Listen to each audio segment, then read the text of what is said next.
Morning, everyone. Hi to Ruth. Hi to Kim, Xhanti, and baby Shalom-Heru. So this is Home Birth South Africa campaign. Recording with a lovely family up in Gauteng, and Kim actually happens to be my second cousin, and she has just given birth to her fourth son, and we'll be sharing their journey on choosing to home birth that didn't quite fit the typical mold of those planning a home birth. So yeah, I'm going to hand over to Kim, and you're welcome to share your story. Hi, you guys. So yeah, we decided. Firstly, yeah, this is my fourth. 3 girls. This is the first boy. Yeah, so it's X's, my partner's first pregnancy, first child. I think from the beginning we knew that we wanted to take a completely different approach.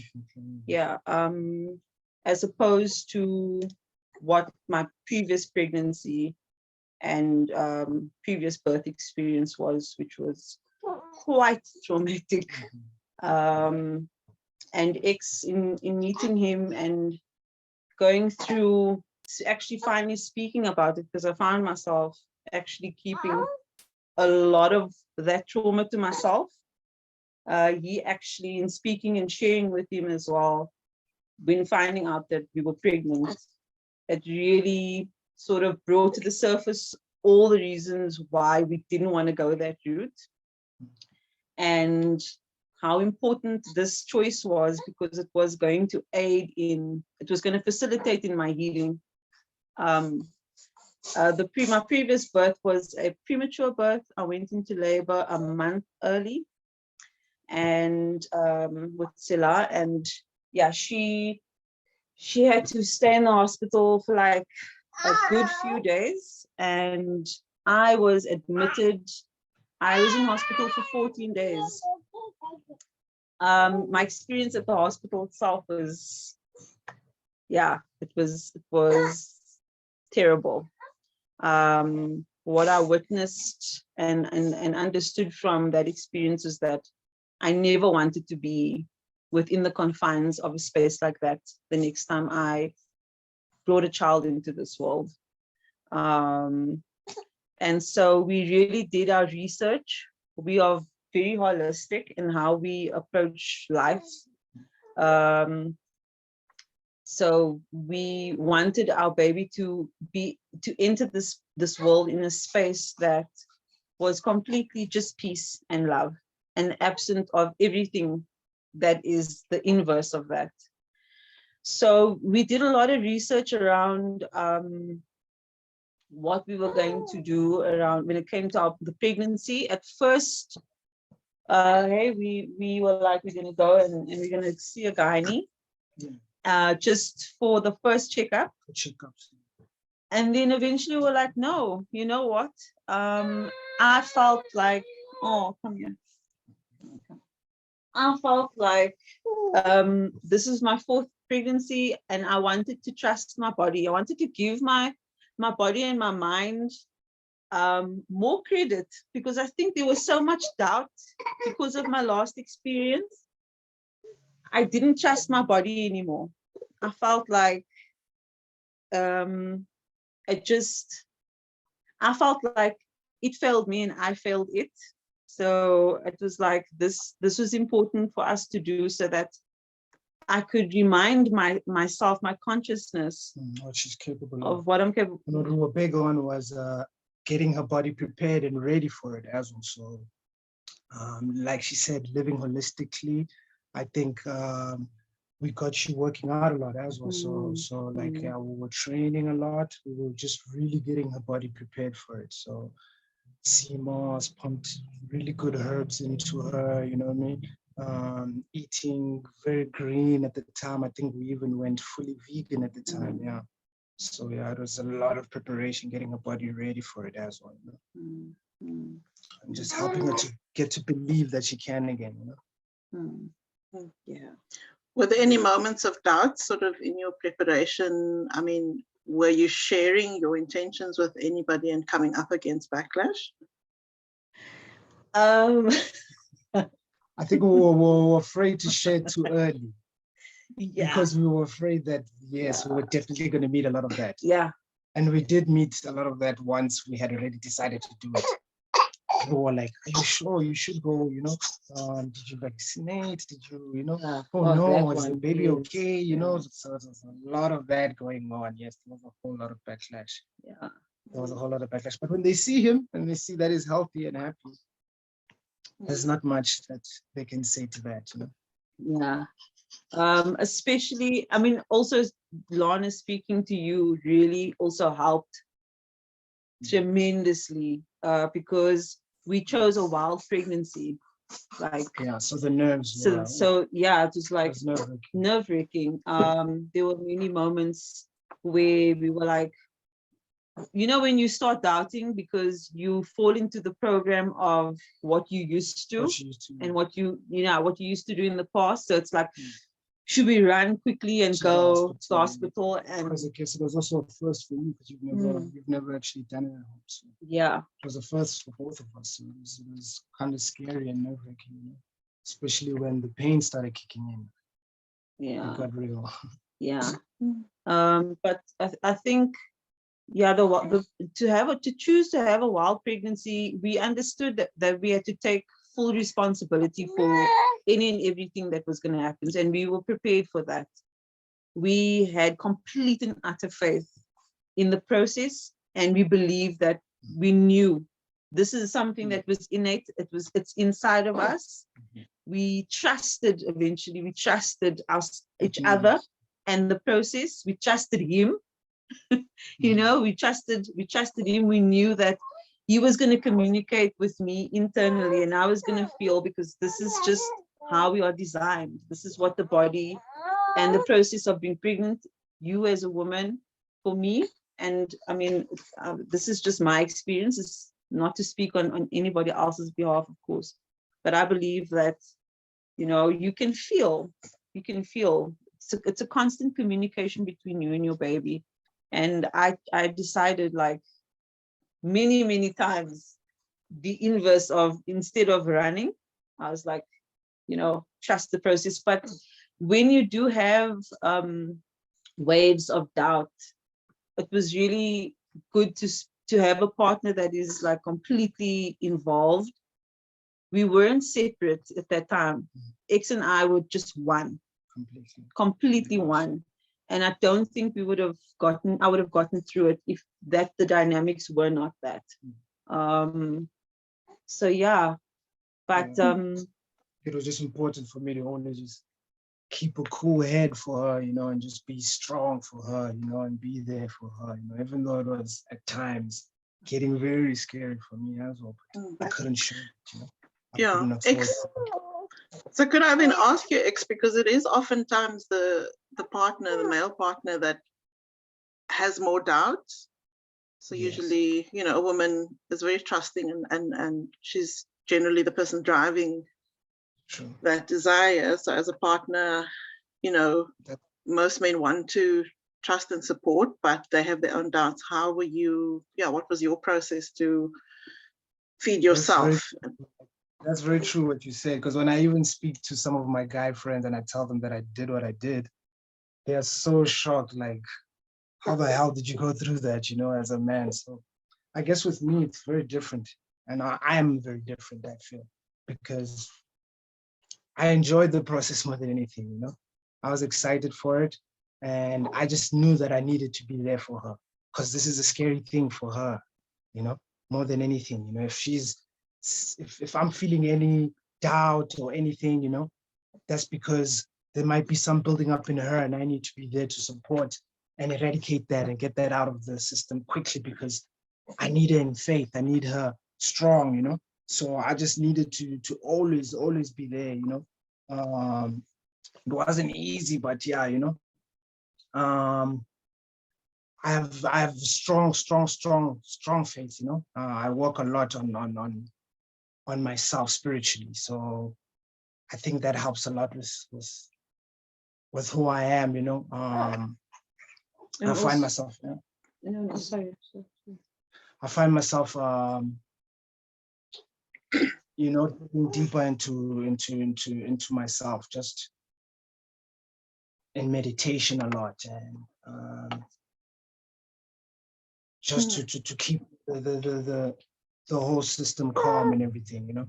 So a lot of breath was done as well. I found breath work was helping us a lot. So we did a whole lot of that as well, you know, and keeping physically active, you know, so that there's just oxygen pumping to the brain. So I think with me, it's just, my mind is more militant almost.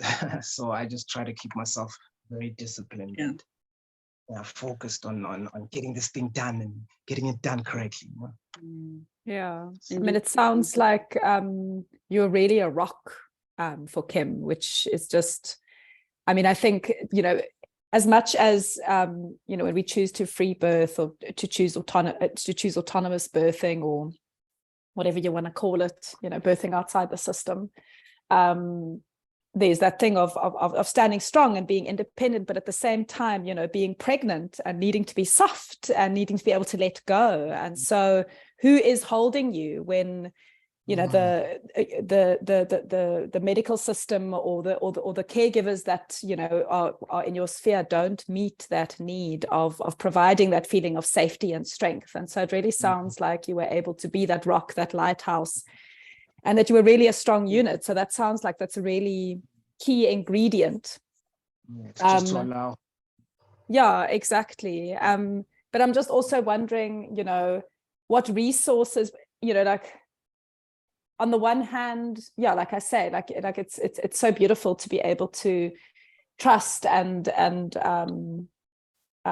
do this autonomously, but then at the same time, you know, one needs feedback. One needs feedback from one's, you know, normally it would be from one's community, or it would be from one's caregiver, or it would be from something. And so, I mean, you were very lucky to also have Lana in your family, and so to be able to have that as a resource. But it'd be interesting to just know, like, where, you know, what did you read? Who did you speak to? Like, what did you tap into in terms of resourcing yourself in your pregnancy and coming back to yourself and your resolve around your decision? We did a lot of we went online, okay, and we actually just found communities that a lot of communities abroad, and then also on Facebook as well. I'm sorry, am I allowed to say that?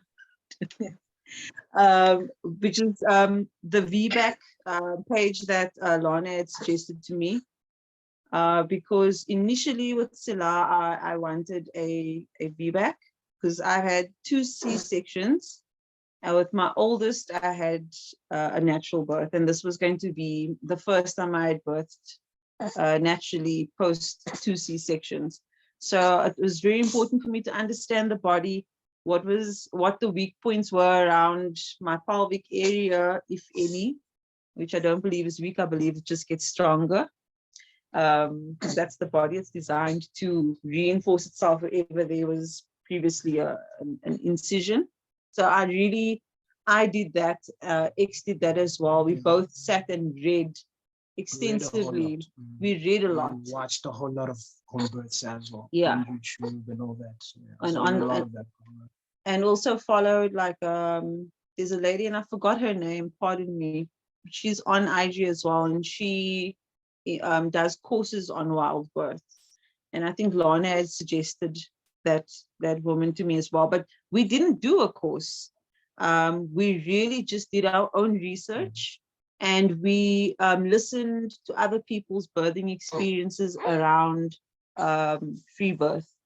So that helped obviously a lot of the time, you know, because we like, I wonder how this process is going to go. And then we did also go for few checkups. And we went for checkups as well. Just to make sure everything's okay, you know? Yeah, we went, I think in the very beginning, we did do 2 scans. And then we wanted to do, have a midwife or a doula. And we couldn't find anybody that was going to support us in that other than you, Lana, and you were all the way in Cape Town. So we really were in a situation where we had a meeting, and under no uncertain terms, the individual was like, oh, I'm sorry, I thought that you were going to do it at this facility that I am contracted with. And yeah, you've had 2 C-sections. And she's like, admin, she's like, let me get you a form, actually, guys, to do a 3rd C-section. And yeah, we looked at each other and we were like, that's not kind of like, it was insane. Everything was insane. So in terms of resources, we did our own individual research online, and also books that also had to be read. I mean, what other book? Lana also sent me a book, and I forgot the name. I'm sorry, today is not the day for my memory. Was it the little book, the black and white book? No, it was the book on the placenta. Okay, the Robin Lim placenta, the forgotten chakra. The forgotten chakra, there we go. Read that large part of that book. Yeah, so we were really blessed enough to have you, Lana, share information with us, and also clear up and clarify a lot of little questions that we had. Apart from the obvious resources on YouTube and Instagram, and also just asking people online that have done free births, like, what was your experience like? But we never had a set community in terms of close proximity that we would meet with or engage with. We really, that's what we had. Those are the resources we had, and we just went with that. It's very, very abstract. I know a lot of women that I spoke to had done courses, but we chose not to do that. We chose to just do the research ourselves, understand the body, research the power also of cannabis, and how that is also assists in terms of pain, different resources around pain relief, breathing techniques. So we used a lot of the things that we do daily to aid in our journey, our pregnancy, and the birthing process itself. Yeah.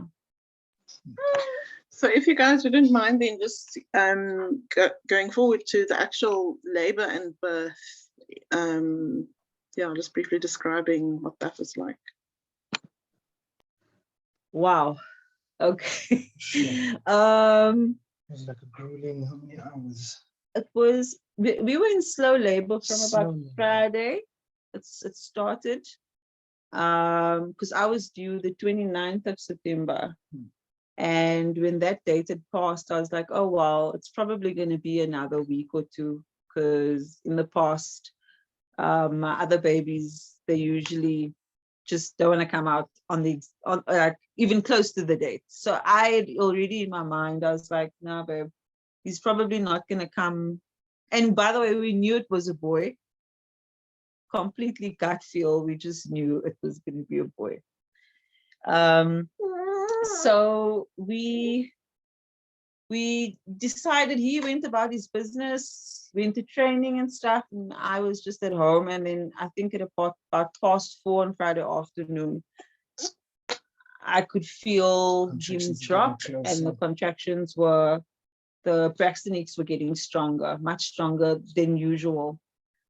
And we just took it very, very, very, very slowly, very chilled. We put on like binaural beats, slow, calming music, meditative music.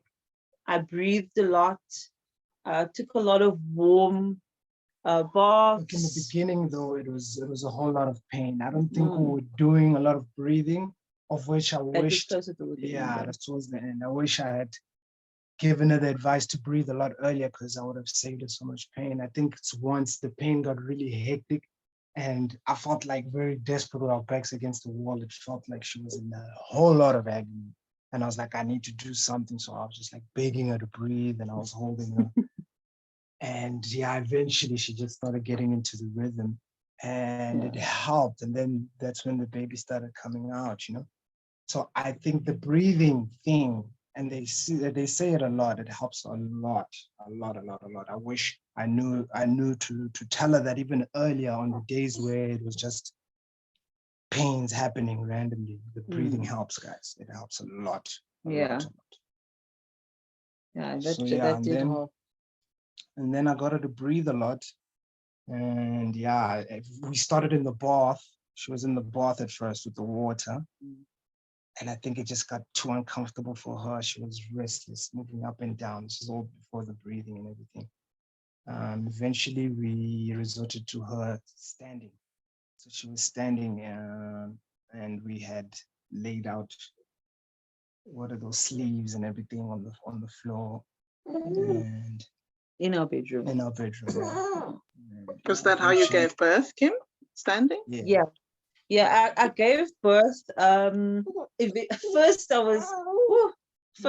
was on all fours. So I was on all fours first, and I felt I felt relief from that, because obviously it was like that took the pressure off. And then I got uncomfortable with that.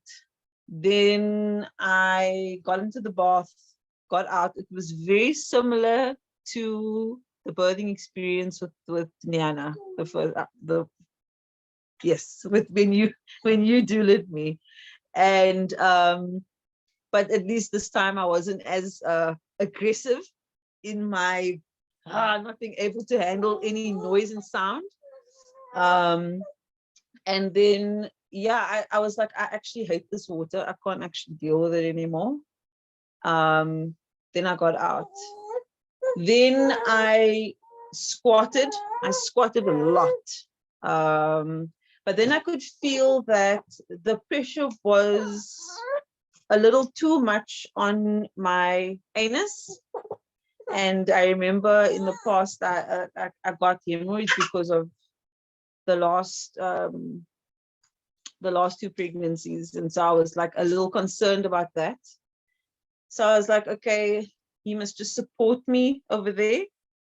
And then eventually I was like, this doesn't feel like how I wanna do it.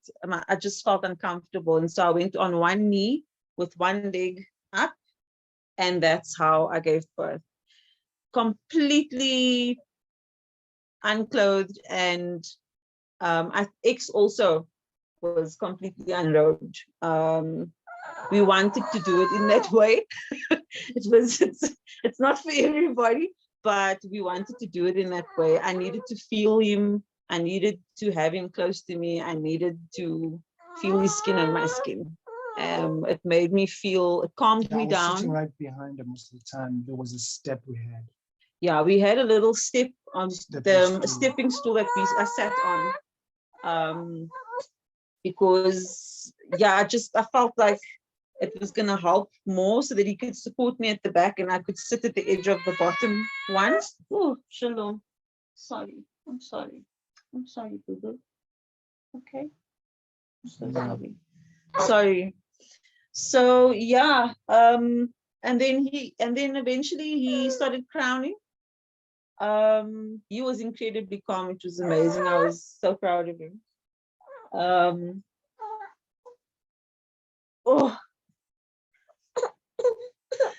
And then eventually, I think about 20 past, that was 8 o'clock, he started crowning.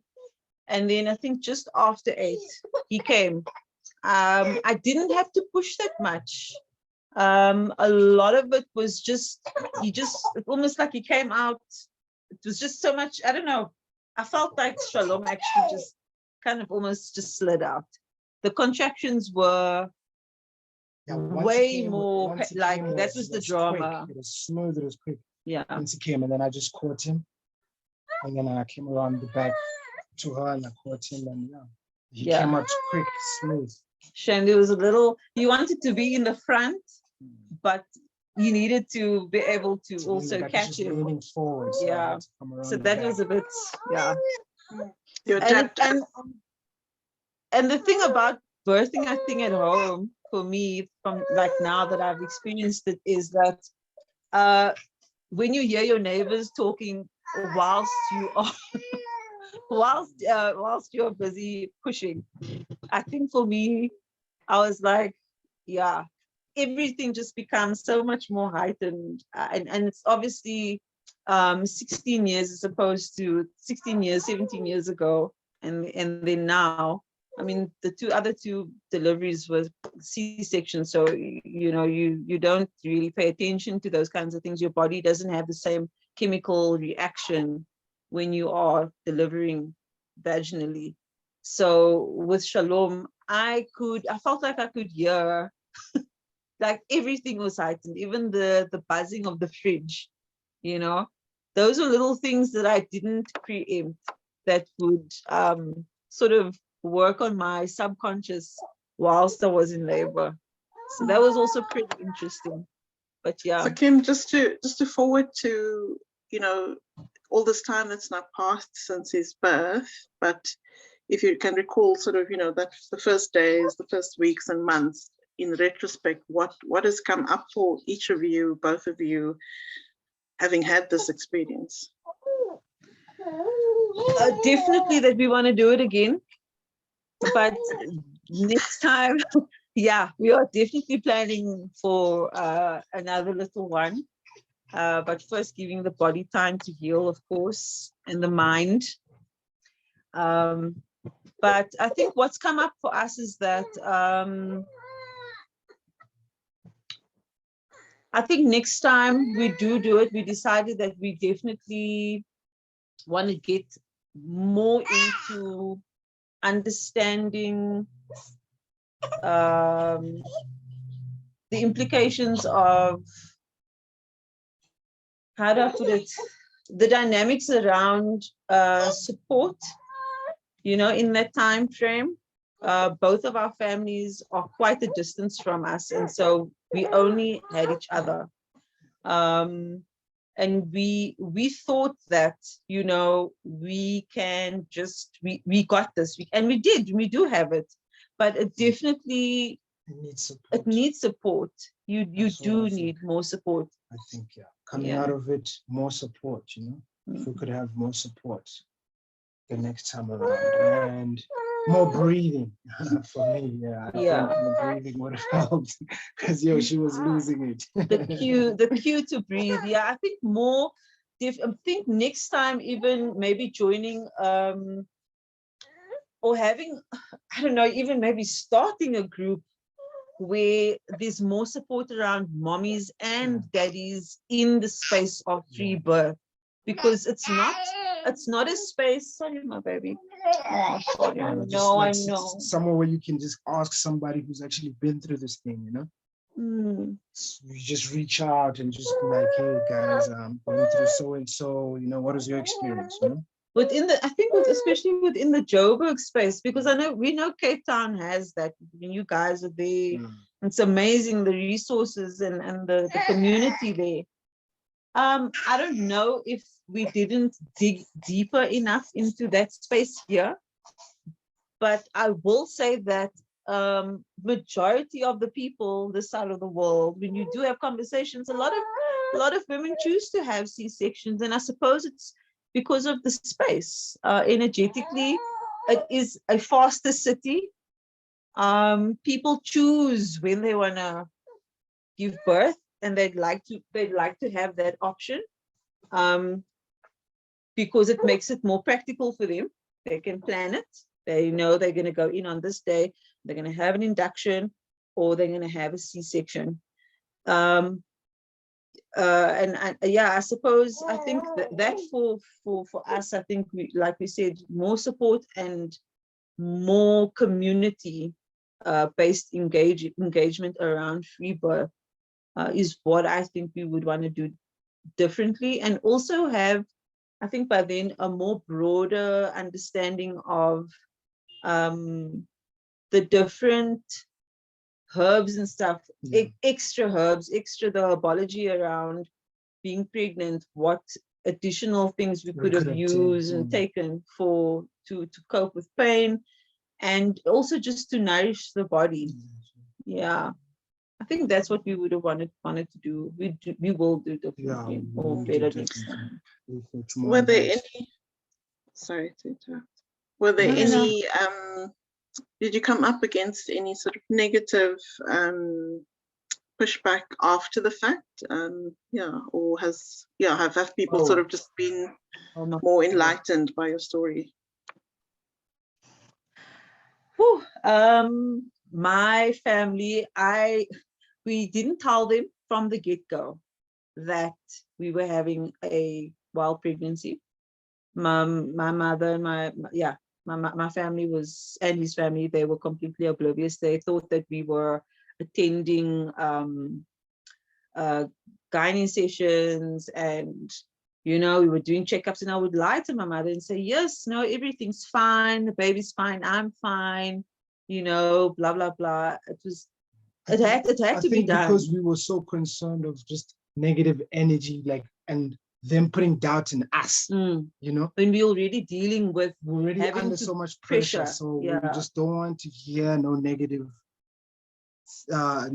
thoughts or negative words about what we have decided to do. We were just so head fast, and we knew what we wanted to do. We want to do it this way, so we didn't want to hear any negative remark on the decision we had made. So we try to keep it on the hush, but definitely afterwards. But it does eventually just turn into enlightenment once they see, the proof in the pudding. The guy's here. So and he is such a pudding. Yeah. Yeah.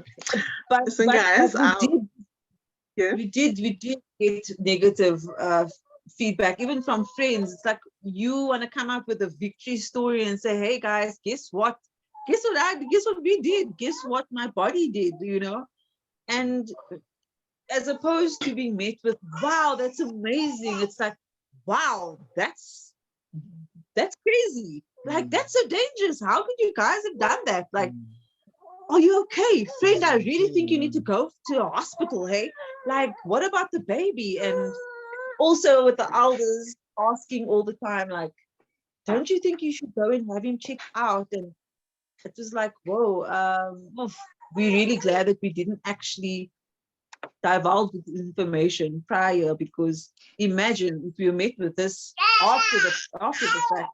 Can you only imagine what was going to be said, before and during?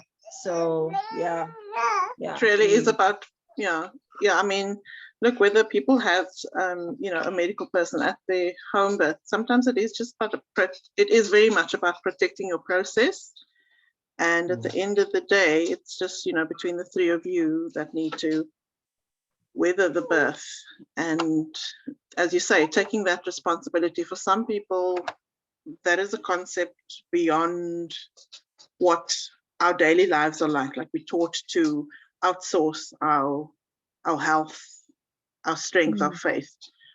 So this really just is an exercise in self-belief and trust.